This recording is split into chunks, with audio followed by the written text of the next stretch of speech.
देश का आम बजट केंद्रीय वित्त मंत्री निर्मला सीतारमण ने प्रस्तुत कर दिया है, जिसको लेकर अतिथि शिक्षकों की खास प्रतिक्रिया देखने को मिली।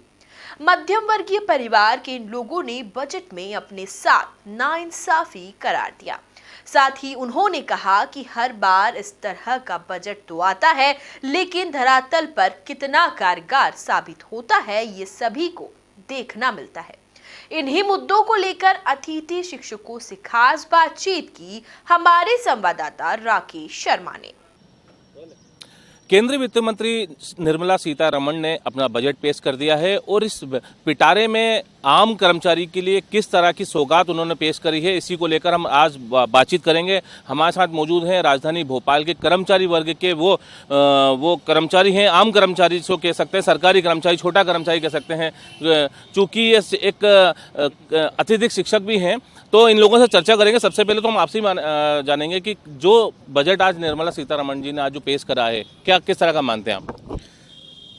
उस बजट में अतिथि शिक्षकों के लिए तो अभी तक कुछ भी नहीं है, जो कि अतिथि शिक्षक विगत 15 वर्षों से शासकीय स्कूलों में सेवा देते आ रहे हैं अल्प मानदेय पर। और हमने इन 15 वर्षों में लगातार प्रदेश के मुखिया माननीय शिवराज सिंह चौहान जी से निवेदन किया है कि जिन अतिथि शिक्षकों को आपने एक छोटा मोटा रोजगार दिया है, उनको उनका पद स्थापित करते हुए नियमितीकरण प्रदान करें। किंतु मध्य प्रदेश के शिवराज सिंह चौहान जी मुख्यमंत्री महोदय ने सभी वर्गों का ध्यान तो रखा है, किंतु अतिथि शिक्षक एक ऐसा वर्ग है जिसकी ओर उनका ध्यान अभी तक नहीं गया है। हम चाहते हैं कि जो आने वाला जो बजट है, इस पिटारे में मध्य प्रदेश के अतिथि शिक्षकों के लिए भी बजट पेश किया जाए और इनके भविष्य को निश्चित किया जाए, सुरक्षित किया जाए। इनकम टैक्स का जो स्लैब है अभी बड़ा भी है, 5 लाख के बजाय अब 7 लाख रुपए इनकम टैक्स का स्लैब किया गया है। क्या मानते हैं, क्योंकि बार बार इनकम टैक्स के स्लैब में परिवर्तन की मांग की जा रही थी? सर, इनकम टैक्स से हमारा कोई लेना देना नहीं। हम तो एक छोटे से कर्मचारी वर्ग से हैं जिन्हें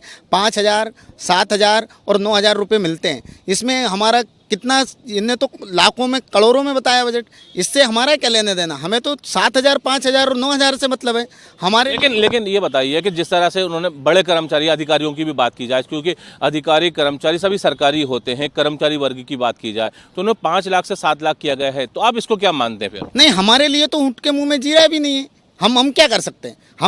हमें तो सिर्फ 5,000 मिलता है, वो भी टाइम पे नहीं मिलता है। और ये मध्य प्रदेश सरकार के मुख्यमंत्री जी से मैं कहना चाहूँगा कि जो बजट सत्र आ रहा है, उसमें बजट सत्र में अतिथियों के लिए एक अलग से बजट जारी करके अतिथियों को नियमित किया जाए। हम तो सबसे छोटा कर्मचारी हैं, इसको परमानेंट मानते ही नहीं हम। देखिए, ये रोजगार को लेकर भी इस बार सरकार ने नई चीज़ें लेकर आई हैं। उन्होंने कहा है कि जो नए रोजगार स्थापित करना है, उसको लेकर भी कुछ जो कर्मचारी कहा जाए लोगों के लिए स्थापित करने के लेकर भी एक स्कीम चालू करी। आप क्या मानते हैं?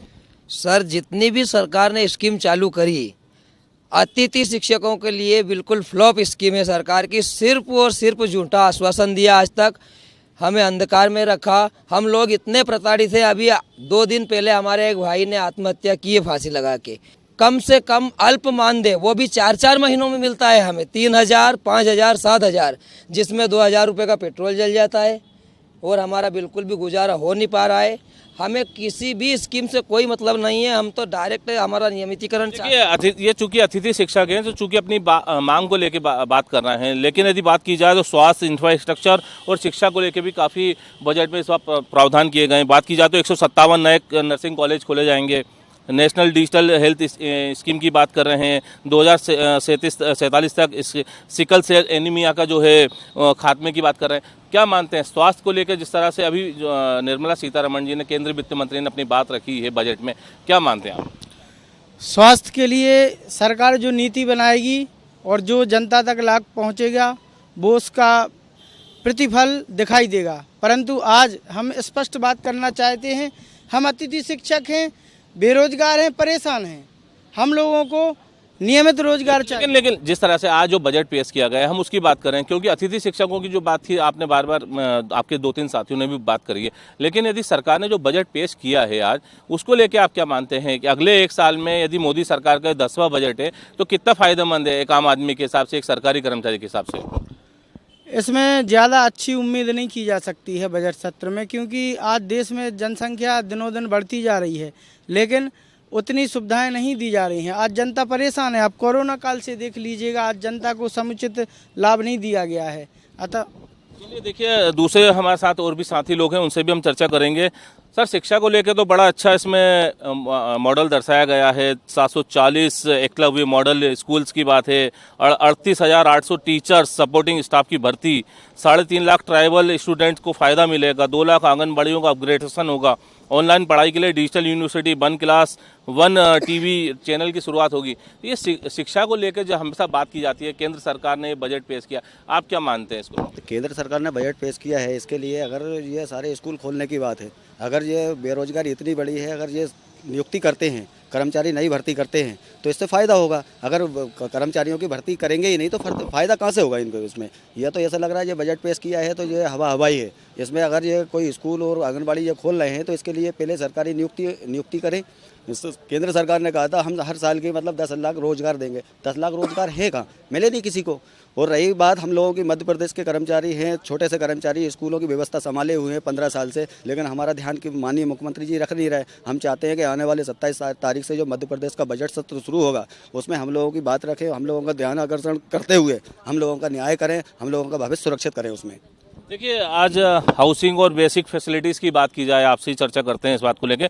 तो पीएम आवास योजना, क्योंकि प्रधानमंत्री आवास योजना सबसे बड़ी महत्वाकांक्षी योजना है, पूरे देश भर में इसका इम्प्लीमेंट होता है। 66% इसके बजट में है ना, योजना में जो 66% की बढ़ोतरी की गई है। 79,000 करोड़ रुपए का स्कीम बनाया गया है और 80 लाख लोगों को अफोर्डेबल हाउसिंग का फ़ायदा मिलेगा। पीएम आवास योजना, क्या मानते हैं आप? नहीं, ये प्रधानमंत्री की मैं कहीं ना कहीं जो योजना है इसकी मैं तारीफ करूंगा। जिससे जो गरीब वर्ग था, जिसको आज तक वंचित रहा था, उसको इससे अपना खुद का घर मिलेगा। इससे क्या होगा, उसको एक झोंपड़ी से पक्के मकान में आएगा। और इनकी ये इस योजना की तो मैं तारीफ करूंगा ही करूंगा। आप क्या मानते हैं सर, जिस प्रकार से ये जो बजट आया है, स्वास्थ्य को लेकर भी है, इंफ्रास्ट्रक्चर के लेकर बात की जाए, अब 10 लाख करोड़ का कैपिटल एक्सपेंडिचर जो है फंड बनाया गया है। रेलवे पर 2.40 करोड़ रुपए खर्च होंगे। 3 साल में 400 नई वंदे भारत ट्रेन है। हाईवेज के लिए पीएम गति शक्ति स्कीम की बात कर रहे हैं। 50 नए एयरपोर्ट, हेलीपैड बनाए जाएंगे। तो जिस तरह से परिवहन की बात की जाए, केंद्र सरकार ने ये जिस तरह से नए इस बजट में प्रावधान किया गया है, आप क्या मानते हैं?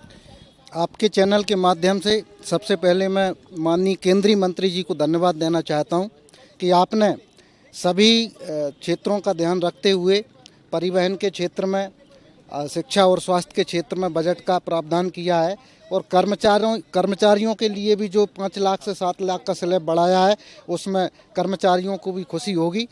और हम चाहते हैं कि केंद्रीय बजट में सरकार छोटे मोटे कर्मचारियों के लिए भी बजट का अलग से प्रावधान करती तो ज़्यादा बेहतर रहता। सर, आपसे मैं जानना चाहूँगा, जिस तरह से रोजगार की बात हो गई, अब किसानों की अब आपसे थोड़ी चर्चा कर लें। जिस तरह से ये जो बजट आया है, किसान क्रेडिट कार्ड से 20 लाख करोड़ रुपए का लोन दिया जाएगा। केंद्रीय वित्त मंत्री निर्मला सीतारमण ने अपने बजट में घोषणा की है। मत्स्य संपदा योजना के लिए 6,000 करोड़ रुपए, सरकारी समितियों के लिए 2516 करोड़ रुपए, फसल खरीदी के लिए 2.3 लाख करोड़ रुपए, एमएसपी सीधे खातों में ट्रांसफर की जाएगी और एग्री प्रोडक्ट्स को इंपोर्ट ड्यूटी से छूट दी जाएगी। क्या मानते हैं, जिस तरह से किसानों को राहत देने के लिए जिस तरह का पिटारा खोला गया है, क्या लगता है? सर, इस तरह का बजट तो हर वित्तीय वर्ष में जारी किया जाता है किसानों के लिए, कर्मचारियों के लिए, लेकिन क्या वो धरातल पर लागू होता है सर?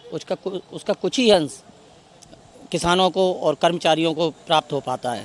सभी जो सरकार ने स्कीम लागू की हैं वो किसानों तक नहीं पहुंच पाती हैं, एक बात। दूसरी चीज़, हम लोग सर एक छोटे से कर्मचारी हैं। मध्य प्रदेश सरकार ने पिछले 15 वर्षों में ईजीएस गुरुजी, शिक्षाकर्मी, अतिथि पंचायत कर्मी, इन सबको नियमित किया। वो कांग्रेस सरकार के लगाए हुए थे, लेकिन हम लोग अतिथि शिक्षक बीजेपी की सरकार के लगाए हुए हैं सर, माननीय मामा जी शिवराज सिंह जी चौहान के लगाए हुए हैं। तो आपका मानना है कि किसानों को लेकर, स्वास्थ्य को लेकर, शिक्षा को लेकर, रोजगार को लेकर यदि केंद्र सरकार यदि अपना बजट लेकर आ रही है तो उसको राज्य सरकार के जो कर्मचारी हैं उससे लाभान्वित नहीं हो पा रहे हैं? तो सर कुछ 60-70% मिलता है सर फ़ायदा, बाकी 30% तो नीचे वाले किसानों को नहीं मिल पाता, क्योंकि उन किसानों तक वो योजनाएं नहीं पहुंच पाती हैं और वो उसको फॉलो नहीं कर पाते। जैसे मध्यम वर्गीय किसान है, 10 बीघा से नीचे वाला, उसका केसीसी वगैरह नहीं बनता है सर। तो कहीं ना कहीं विडम्बना ये है कि इनकम टैक्स स्लैब की बात की जाए 5 लाख से 7 लाख, हमेशा से हर वित्तीय वर्ष में मांग उठती थी कि इनकम टैक्स का जो स्लैब है बढ़ाया जाए, 5 लाख से 7 लाख किया गया है। चाहे छोटे कर्मचारी की बात की जाए, बड़े कर्मचारी अधिकारी कर्मचारियों की बात की जाए, नियमित कर्मचारियों की बात की जाए, चूँकि उनका सैलरी स्ट्रक्चर भी काफ़ी रहता है। क्या मानते हैं एक जो अधिकारी कर्मचारी हैं, एक सरकारी कर्मचारी अधिकारी, उनके लिए कितना फ़ायदेमंद है? हाँ सर, अधिकारी कर्मचारी के लिए तो फ़ायदेमंद है सर, 7 लाख का टैक्स स्लैब से फ़ायदा है उनके लिए। लेकिन जो छोटे कर्मचारी और मध्यम वर्ग के लोग हैं उनको सर थोड़ा सा उसमें आते ही नहीं है वो उस दायरे में, इसलिए वो उस चीज़ से बाहर है मतलब। तो आपने जाना जिस तरह से राजधानी भोपाल के सरकार ये जो अतिथि शिक्षक हैं, कर्मचारी हैं, चूँकि इनका वेतन मान काफ़ी कम रहता है, इसलिए ये काफ़ी राज्य सरकार से इनकी काफ़ी चीज़ों डिमांड है। हालांकि जो केंद्र सरकार के द्वारा जो प्रस्तुत वित्त बजट है, जिस तरह से केंद्रीय वित्त मंत्री निर्मला सीतारमण ने अपना बजट का जो पिटारा खोला है, हालांकि उससे जो फ़ायदा मिलेगा उसको वो मिलेगा केवल सरकारी अधिकारी कर्मचारी जो कि नियमित कर्मचारी हैं और जो उस टैक्स स्लैब में आते थे। हालांकि कुछ लोगों का मानना है कि जिस तरह से ये बजट पेश किया गया है काफ़ी अच्छा है। भोपाल से वीडियो सुशील यादव के साथ Rakesh Sharma, MP news TV, Bhopal.